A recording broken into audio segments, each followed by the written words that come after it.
هتقطعي معاها امتى؟ لما تبوظ لك حياتك. هالو جيرلز، جماعه بيدخل في حياتنا بنات وستات توكسيك بمعنى الكلمه، توكسيك بان هي بتبقى اللي هما بيقولوا عليها التستس دي. كتير مننا بنبقى محرجين مش عارفين نعمل ايه مع الشخصيه دي.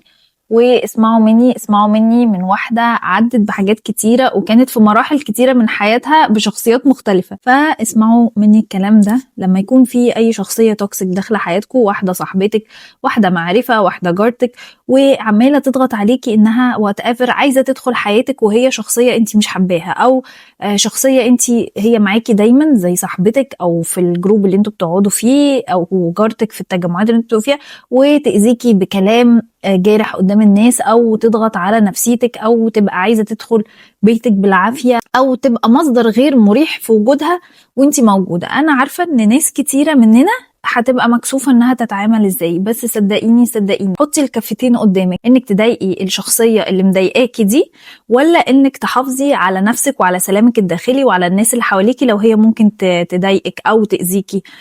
لو حطيتي الكفتين، لا سوري، في داهية الشخص اللي بيضايقني، الشخص ده يعني اوريدي هو مش حابب لي الخير. ما هي لو شخصية حابة لي الخير عمرها ما هتبقى عايزة تأذيني، لا بكلام، ولا تأذيني في مشاعري، ولا تأذيني في بيتي، ولا تأذيني في علاقاتي بالناس. فطز الشخصية دي هنعمل ايه؟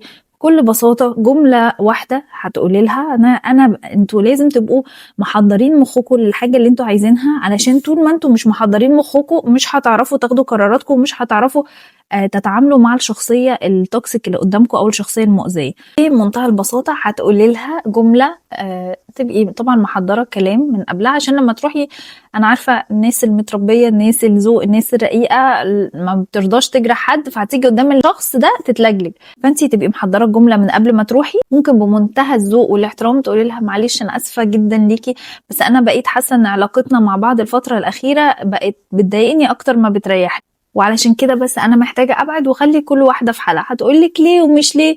لا، ببقى قاعدة بتتكلمي كلام مش حلو عليا، بتضغطي عليا ان انتي تيجي بيتي، وانا الموضوع ده مش مريح بالنسبة لي، قلتك كتير معايا على حياتي الشخصية او على ناس بحبهم وانا ما بحبش كده.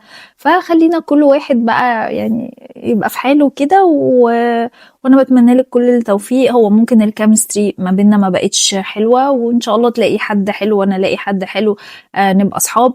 منتهى البساطة والسهولة، بس بجد ما تجيش على نفسك وعلى نفسيتك وعلى ان حد يأثر عليكي وعلى اللي حواليكي، بمجرد انك انتي شخص محترم وذوق مش عايزة تقسي اللي قدامك بالكلام. واهم حاجة ما تبرريش كتير، هي جملة تقوليها عشان ايه؟ ما تقعديش تتلجلجي وتتكسفي وهي تحرجك وتدخلك من حتة انتي اتكلمتي فيها.